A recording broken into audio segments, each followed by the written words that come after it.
Picture the world Machiavelli inhabited when he composed this. Exiled, stripped of position.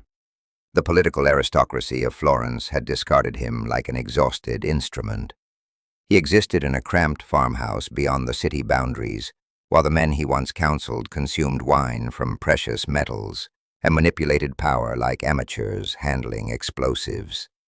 Each evening, he positioned himself at a crude wooden table, with ink that thickened in the frigid atmosphere. He sharpened writing instruments until they wore thin. He absorbed ancient chronicles. He immersed himself in the world of Roman commanders, Greek leaders, and despots whose identities resonated through time. And from all that historical chaos, he began detecting something humiliating. The identical pattern kept manifesting. The identical collapse, the identical vulnerability, not from warfare, not from governance, but from women. Not because women were antagonists or temptresses or poisoners in darkness. Machiavelli was not foolish. He was not frightened of women. He was frightened of men's illusions. He witnessed powerful men disintegrate because they could not separate what they desired from what actually existed. They were not destroyed by actual women. They were destroyed by fantasies wearing human shapes.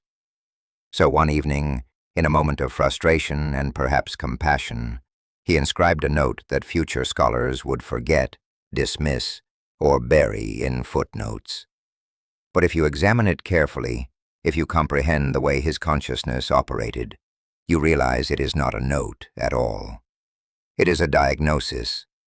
It begins with a single, brutal line. Men lose power when they mistake their desires for reality. You can almost hear him exhaling through the parchment. This was a man who composed guidance from monarchs, someone who had witnessed entire governments collapse because rulers believed their feelings were facts. What he noticed was that the battlefield men most easily lose is the one inside their own skull. Machiavelli spent pages describing how men secretly construct imaginary versions of the women they date, pursue, admire, or fear.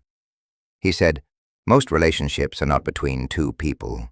They are between a real woman and a hallucination the man desperately protects. It was not moral judgment. It was observation.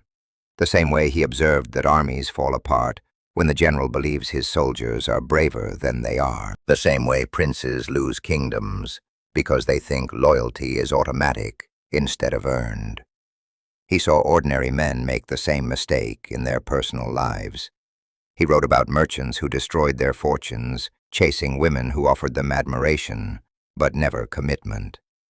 He wrote about husbands who convinced themselves their wives had supernatural purity, then shattered when they found out she was simply human. He wrote about young men who believed they were entitled to romance simply because they felt desire. Machiavelli called it a mirror of ego, a trap where a man uses a woman to reflect back the version of himself he wants to believe in. The smarter the man, the deeper the trap. Because intelligence does not kill delusion. It only decorates it with better excuses. He believed that love was not the problem. Fantasy was. He said, a man's downfall begins the moment he treats imagination as evidence. Centuries before therapy existed, before pop psychology, before anyone said attachment issues or projection, Machiavelli was already mapping the emotional geography of men. The same individual who was accused of being cold-hearted and manipulative was secretly writing about the tender, ridiculous delusions that control men's choices. He studied the way men talk to themselves, not out loud, in the silent, private, dangerous space of their own expectations. And he noticed something else, something so uncomfortable that most modern audiences pretend he never said it. Women rarely fell for the same illusions, not because women are perfect, not because women are immune to longing, but because women lived closer to consequences. A man could afford fantasies a woman could not. In his era, if a woman made the wrong choice in love, She could lose her reputation, her security, her safety. Her entire life could collapse. So women learned to see reality faster, sharper, with instincts that men interpreted as cunning or manipulation, but were actually survival tactics. Machiavelli respected that more than he respected most princes. He believed that if men studied women with the same seriousness they studied warfare, they would avoid half the disasters that ruined them. But they never did, because facing reality feels like defeat when your life runs on your imagination. This section ends with Machiavelli sharpening the dagger he is about to stab into the illusions of men everywhere. He was not just writing about women. He was writing about men's refusal to see women clearly. To him, women were not angels or demons. They were human. It was men who invented the monsters. How men fool themselves. Machiavelli broke down men's illusions, the way a surgeon cuts away layers of infected tissue. Clean, precise, no mercy. He did not care about feelings. He cared about truth. Because truth, in his worldview, is the only thing that actually protects you. He described 3 illusions like traps built by the man himself, not by the woman, and not by the world, by the man. The traps are psychological, internal, invisible until they blow up your life. Illusion 1, the muse. Machiavelli hated romantic myths. He believed the idea of a woman as a divine muse who inspires a man was one of the most destructive fantasies ever invented. He wrote that men often project their insecurity onto a woman and call it inspiration. They expect her to motivate them, validate them, stabilize them. He said men do not fall for a woman. They fall for the feeling she gives them about themselves. A woman smiles at him, and suddenly he thinks he is valuable. She laughs at his joke, and suddenly he thinks he is charismatic. She pays attention to him, and he thinks he has found meaning. Machiavelli believed that the desire to be seen drives men into illusions faster than love does. When a woman offers a moment of emotional clarity, the man inflates it into destiny. He gives her supernatural significance when she is simply a person having a conversation. The worst part? He believes his feelings are evidence. Once that illusion takes root, the man becomes blind to her boundaries, her intentions, her humanity. Illusion 2, the savior. This illusion is louder, messier, more self-righteous. Machiavelli said, "The man who tries to save a woman is usually trying to avoid saving himself." He described men who believe they can heal a woman's trauma, fix her behavior, or rescue her from her own life. He ridiculed the fantasy that love can purify someone who has not chosen to change. He considered it a strange form of arrogance, a disguised hunger for control. He said, men who chase the savior illusion are often terrified of their own emptiness. Helping her is easier than facing themselves. So they create a narrative where she is broken and he is noble, where she needs him, where he becomes the hero in his own emotional novel. He called it charity of ego, a man helping a woman not out of compassion, but out of desperation to prove he matters. When reality eventually shows up, the man gets angry, not because she failed him, but because she failed his fantasy role for her. Machiavelli believed this illusion leads to resentment, chaos, and sometimes cruelty. Because you cannot rescue someone who never asked to be saved. You can only exhaust yourself. Illusion 3, the ideal. This is the illusion Machiavelli despised the most. The idea that somewhere in the world exists the perfect woman, tailored, flawless, designed to match the man's needs. He said, this illusion is the most widespread because it feeds the male ego perfectly. The ideal woman always loves him, always understands him, always forgives him, always supports him, never challenges him, never exposes his flaws, never demands self-reflection. Machiavelli saw the ideal as a psychological escape hatch for men who fear intimacy. The more scared a man is of being truly seen, the more obsessed he becomes with the hypothetical perfect partner. A woman so perfect, she cannot possibly exist. He warned that chasing the ideal turns men into addicts, addicted to hope, addicted to imagination, addicted to potential instead of reality. He wrote, "The man who searches for perfection is afraid of a witness, the witness being a real woman who sees who he actually is. The luxury of delusion ruins the discipline of perception." Machiavelli said, "This mental weakness transfers into everything: work, ambition, decisions.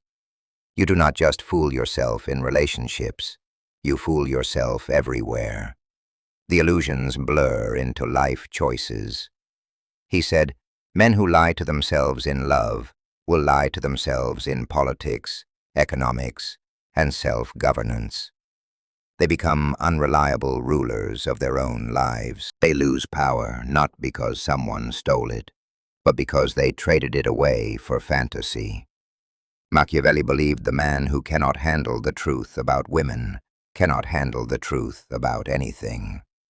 The reality he saw. Machiavelli did not romanticize women, but he also did not underestimate them. He watched the men around him puff up their chests about logic and reason, while the women in their lives quietly saw through every delusion those same men drowned in. He noticed that while men strutted around confident in their fantasies, women operated in reality with frightening accuracy. A prince might misjudge the loyalty of his advisors, but he would almost never fool the woman who lived under his roof. Not because she was mystical or manipulative, but because she was paying attention. Machiavelli believed that centuries of inequality did not weaken women. It sharpened them. When you live in a world where your security depends on reading someone's emotions correctly, you develop a level of intuition men mistake for supernatural insight. He wrote about noble women who could sense political danger before trained soldiers did. He described wives who predicted their husbands' betrayals before the men even consciously decided to betray. He wrote of courtesans who could assess the ambition, cowardice, or desperation of a man simply by the way he spoke to a servant. To Machiavelli, this was not magic. It was survival intelligence. He said, "Women learned early that the world was not going to adjust itself to their needs, so they mastered the art of adjusting themselves just enough to stay safe. That constant adaptation trained an internal radar that men rarely developed." He compared male perception to a torch, bright in one direction, blinding everywhere else. Female perception, he said, was like a lantern, soft, wide, and uncomfortably honest. He believed this difference explained why men often misunderstood women entirely. Men watched actions. Women watched patterns. Men heard words. Women heard inconsistency. Men judged intent. Women judged behavior. Machiavelli wrote that if a woman felt something was off, she was almost always right. Not because she saw the future, but because she saw the present more clearly than the man did.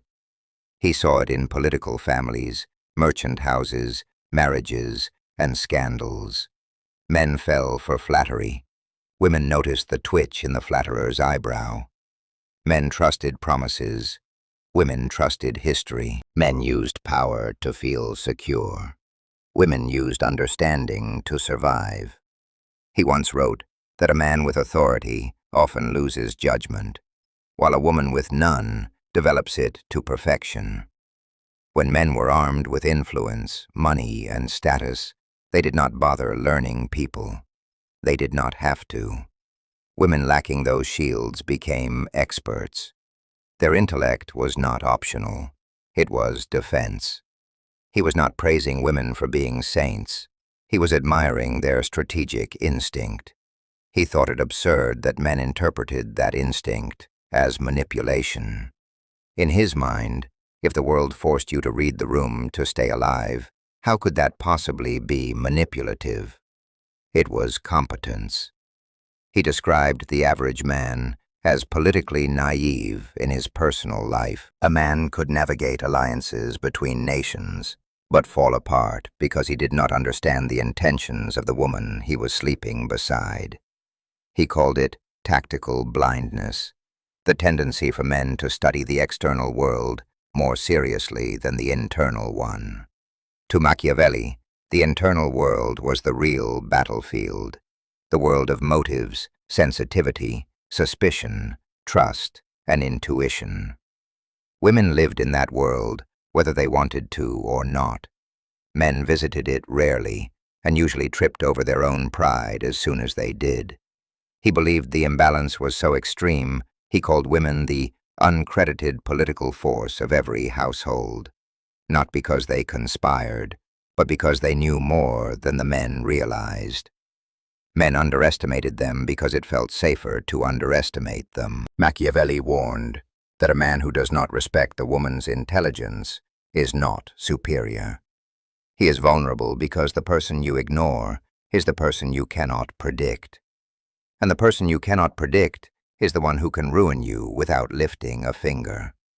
He wrote, "A man fears a woman's influence because he can neither measure it nor eliminate it."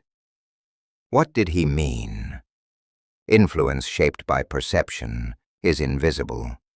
It works before you detect it. He said, a woman's silence could be more revealing than her words. Her discomfort could be a prophecy. Her withdrawal could be a warning. The tiniest shift in tone could reveal more about the relationship than weeks of male certainty. To Machiavelli, men were not losing power because women were manipulative. They were losing power because women were observant, and he thought it foolish that men refused to learn from that. By the time he finished writing about this, he made something painfully clear. Men underestimate women because it protects their ego. Women underestimate men because they have learned better. The cost of ignorance. Machiavelli argued that a man's downfall rarely comes from enemies who openly oppose him. Real damage comes from what he refuses to confront about himself. He believed relationships, more than war or politics, exposed those blind spots with surgical cruelty. He said men chase validation instead of stability. They want admiration more than connection. They confuse attention with devotion. The line between affection and ego boost is so blurry that most men sprint across it without noticing. He wrote that men treat romantic attention like currency. Once they get a little, they start spending it irresponsibly. They assume consistency where there is none. They hear promise where only politeness exists. They seek loyalty from situations that were never defined. Machiavelli believed the most dangerous relationship is the one based on assumptions. Assumptions are cheap. Reality is expensive. He also dissected why men reward behaviors they complain about. He found it laughable that a man would claim he wants respect, yet reward the woman who treats him unpredictably. He said it was the same instinct that made rulers hire corrupt advisors. Familiar chaos feels safer than unfamiliar stability. He wrote, "A man prefers the storm he knows to the calm that requires discipline." He said, "Men often pick partners who match their emotional wounds, not their goals. They choose drama because drama feels meaningful. It feels alive. It drowns out the quiet echo of insecurity." To Machiavelli, this was not romance. It was self-destruction disguised as passion. He believed clarity was the strongest romantic currency. But men fear clarity because clarity demands responsibility. If you define the relationship, you define the expectations. And expectations reveal whether you are ready or not. He described countless men who chose ambiguity because they did not want to be accountable for loyalty, effort, or leadership. They wanted freedom without consequence. But ambiguity is the perfect breeding ground for betrayal. If you build something unclear, it will collapse clearly. He wrote that every emotional disaster a man experiences begins long before the heartbreak. The seeds were planted in the moments he avoided difficult truths. Men ignore red flags because truth threatens fantasy.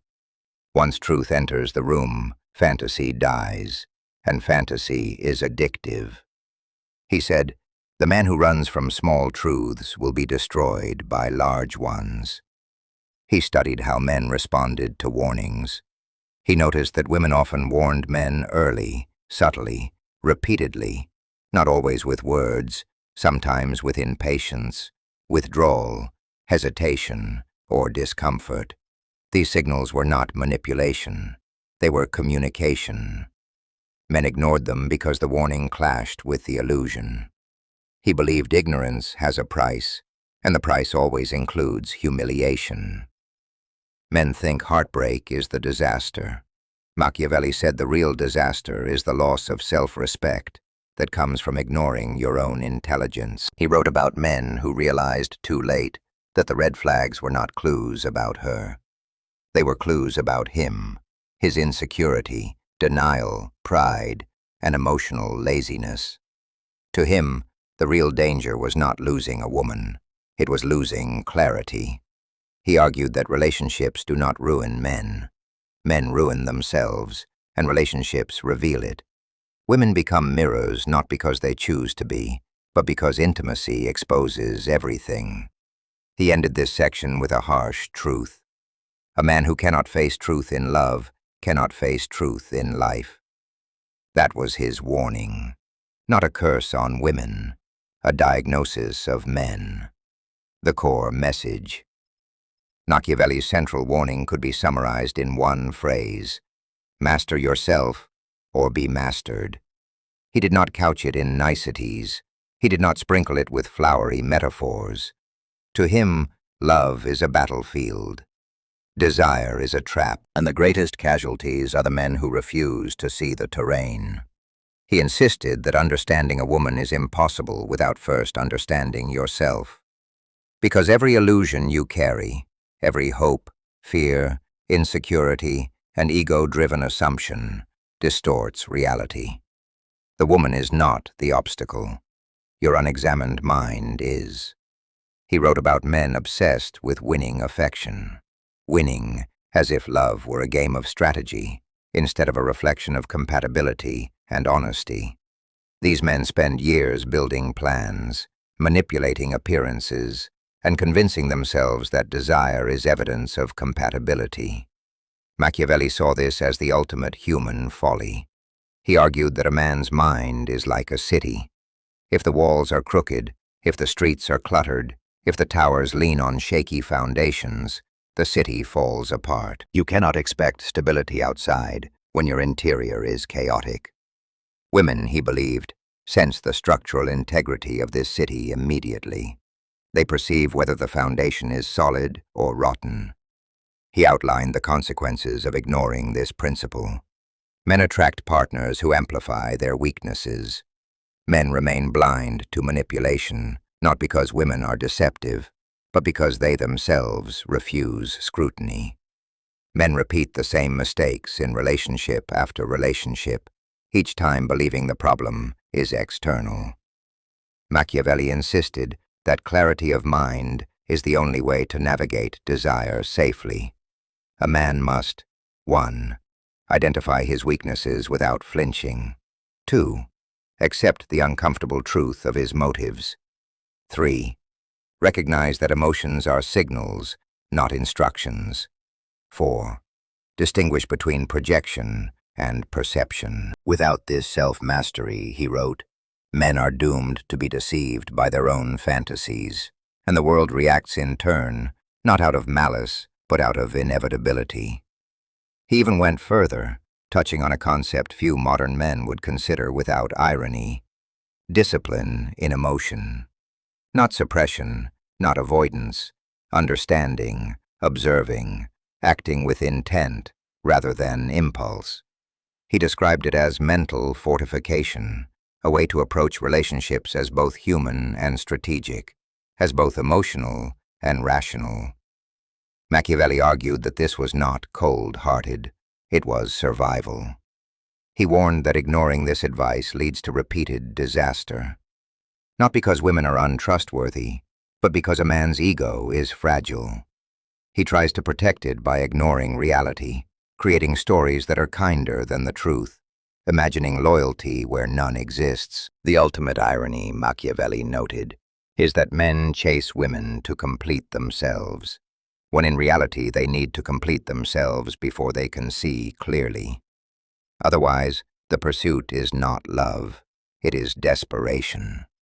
He wrote, "A man who does not master himself cannot hope to understand a woman, and a man who does not understand a woman cannot hope to master anything." He treated this principle as a rule that applies universally, in love, in politics, in ambition, in survival. Mastering self-perception is the first and only real weapon a man can carry. Without it, all strategy fails. All influence is illusion. All power collapses. This is where his genius turns cruel. He does not excuse human weakness. He exposes it. He says the truth in all its discomfort. A man's chaos will be reflected back to him by the women around him, not to punish him, but because reality cannot be ignored forever. He ends the section not with comfort, but with challenge. The world will not bend to your fantasies. The woman beside you will not.